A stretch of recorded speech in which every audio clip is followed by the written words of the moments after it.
Common names are one of the biggest challenges we have, and I've talked extensively about this. I've written blog posts about it. It is extremely challenging, and I think this is one area where you can separate a good investigator from everybody else. I think part of the strategies involve identifying all the factual information you have about a person up front.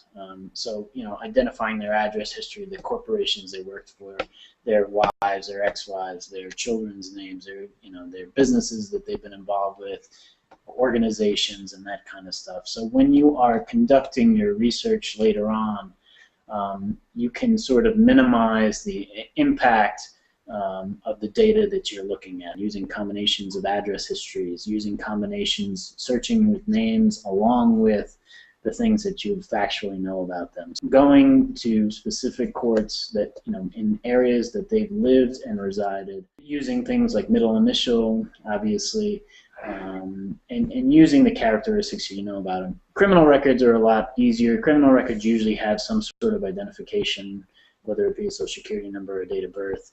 Bankruptcy records, judgments and liens, those kind of things typically have some type of identification.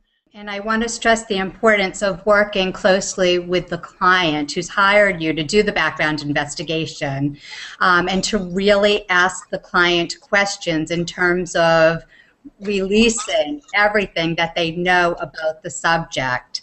I had a client once who was doing a background investigation on someone with a common name.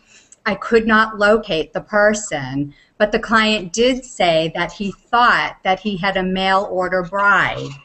So I was able to determine through Social Security records that a particular person obtained a Social Security number later in life, in their 20s. So this kind of fit the match for me, and it ended up being the wife of the subject. So it's important to get as much information as you can to move forward. And sometimes it may not be obtained through databases or from your client. You may know where the person frequents, and it may take some surveillance activity in order to follow through and further your investigation.